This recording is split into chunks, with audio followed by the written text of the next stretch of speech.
Namo Amida Butsu, which means I take refuge in, honor to, I entrust myself to Amitabha Buddha, in Japanese, Amida Butsu, the Buddha of limitless light and limitless life.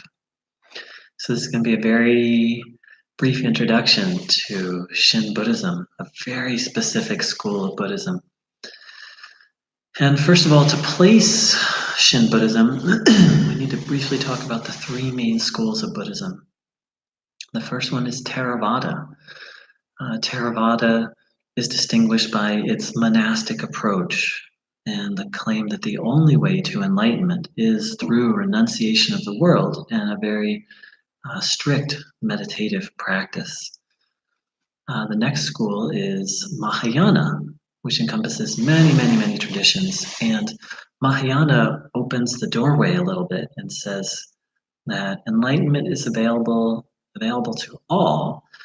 And the primary path in Mahayana is the chanting of mantras and the reading of sutras, and does not require one to become a monk. This is a very brief introduction. It's a very profound subject, which I'm not fully qualified to speak on. For those who are curious, I'm sure there are plenty of great videos that talk about the differences of the three schools.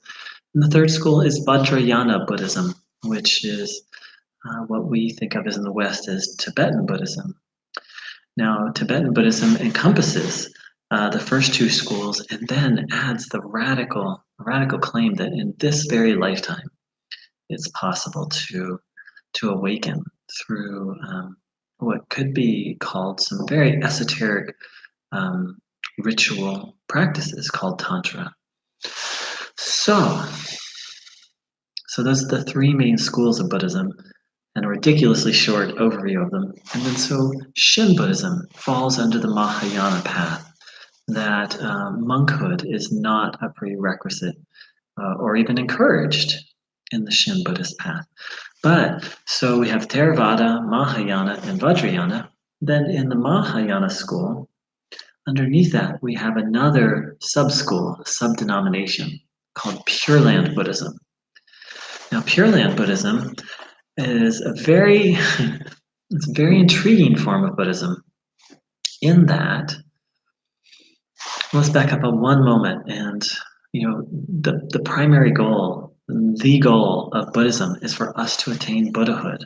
Now there's some slight different definitions of what that means, and all the schools can agree that it means an end of suffering and an end to the cycles of birth, death, rebirth. Buddhists believe in reincarnation, and in a sense that we're trapped in this very painful cycle of being reborn over and over again.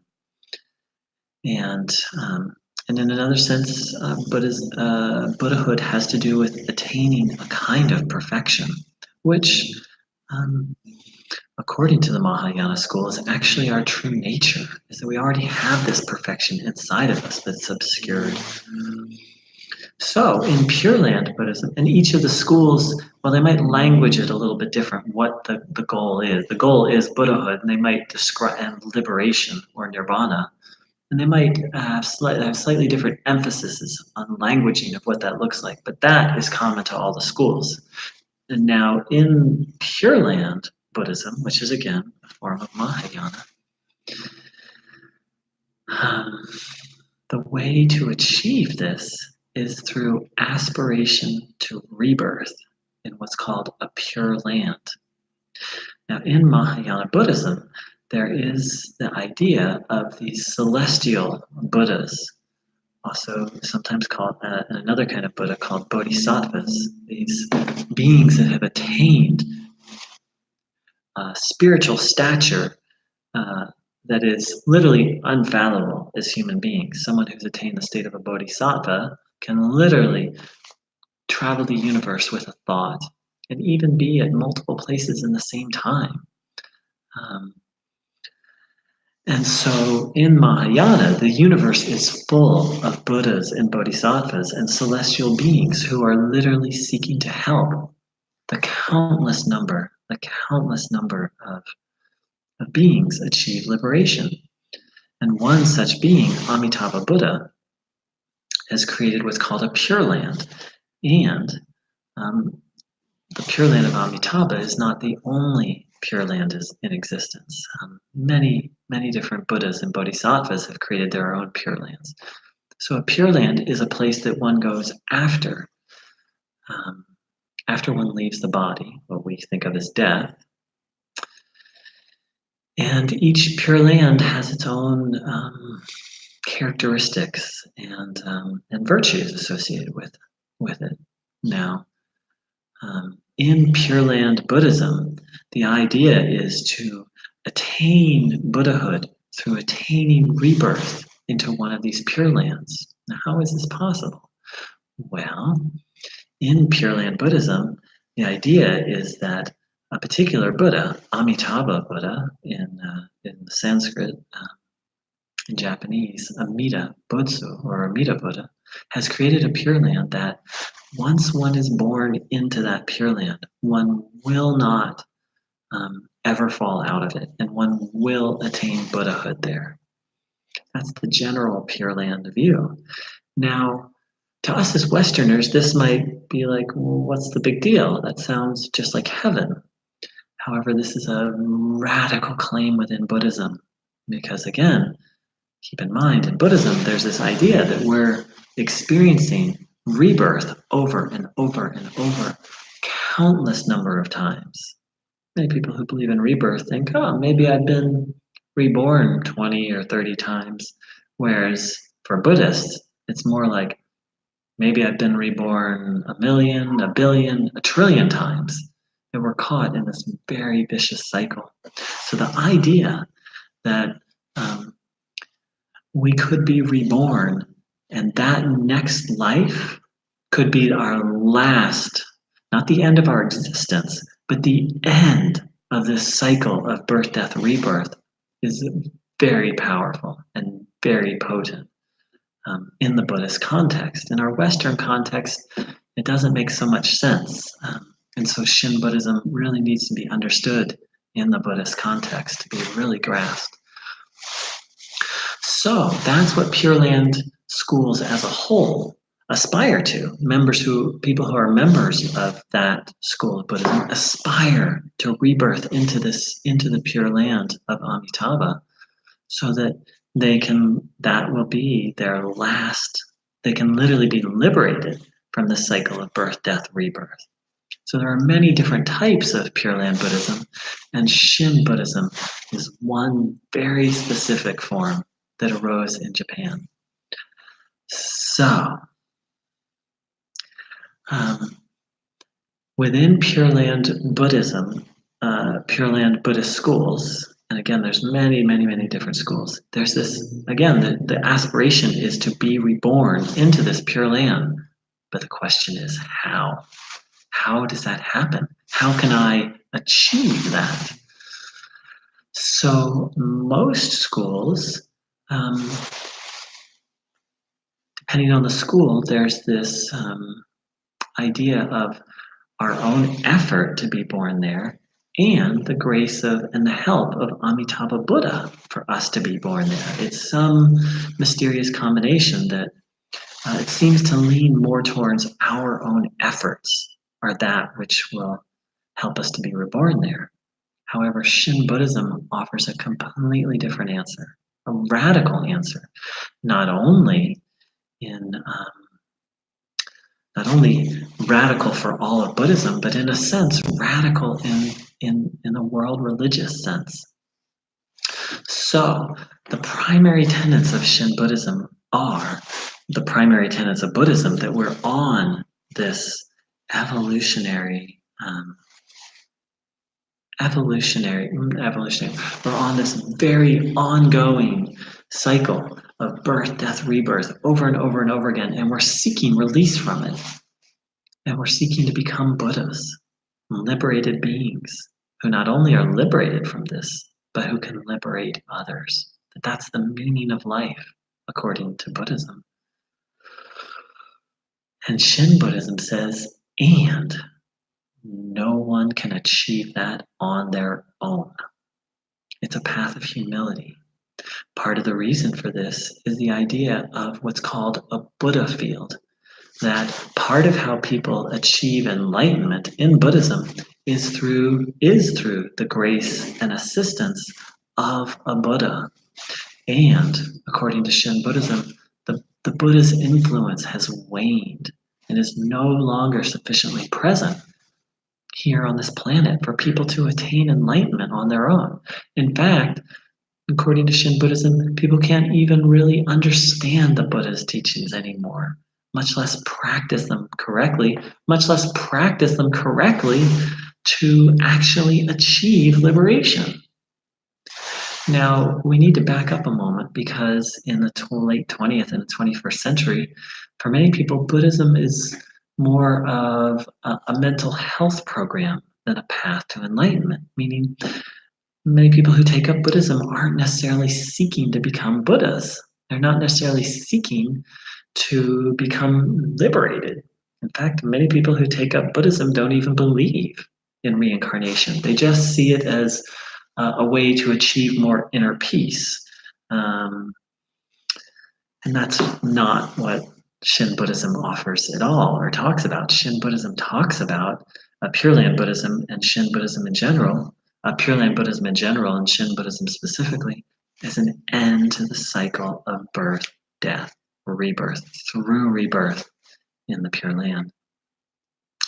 So, according to Buddhism, the goal is Buddhahood.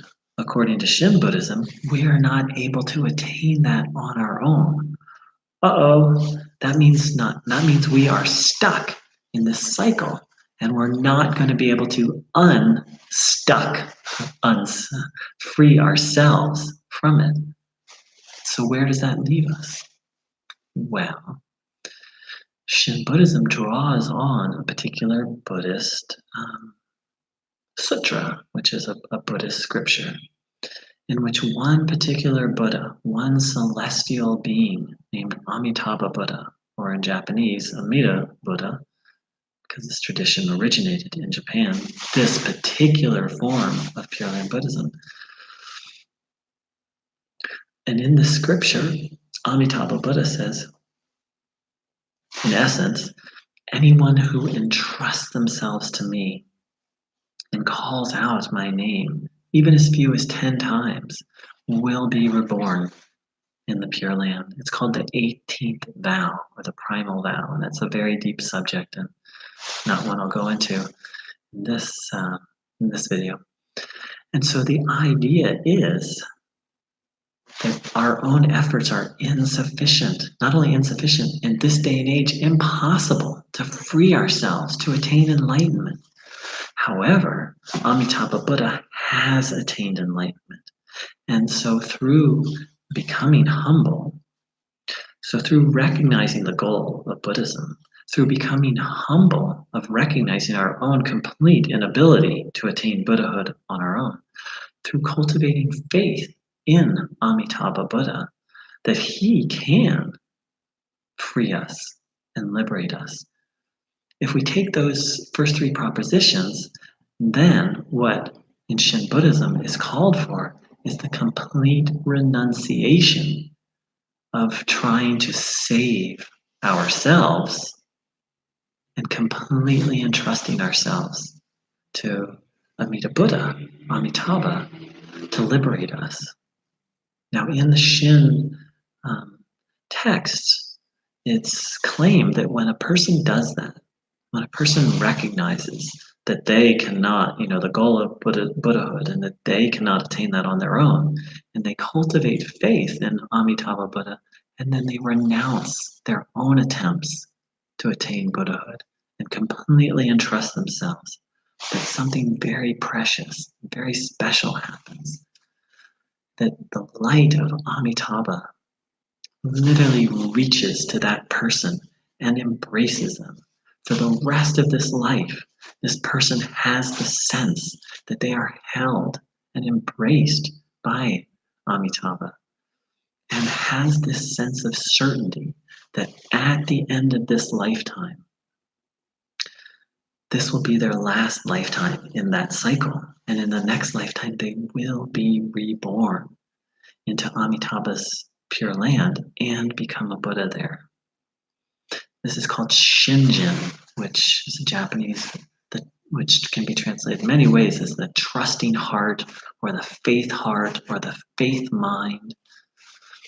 And that paradoxically, this gift, this achievement, is nothing other than a gift from Amitabha Buddha, because it came from the renunciation of our own attempts to attain Buddhahood. Amitabha gives us the faith and trust, and literally embraces beings during this life, until the end of this life, and then at the end of this life draws them into his Pure Land, where they become Buddhas, never to enter the cycle of birth, death, rebirth, except to be reborn to help others.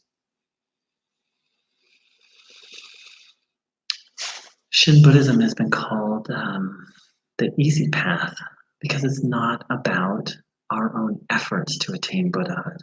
It's about relying on the infinite power and merit, and ultimately grace, of an infinite being, of Amitabha Buddha, of limitless light. Amitabha means limitless light, and he's called the Buddha of limitless light. So, in Shin Buddhism, the practice then ultimately is the practice of no practice, of renouncing our own efforts to save ourselves. So, and that's, I'll go into more detail about that in these other videos. And this is attained through listening and reflecting on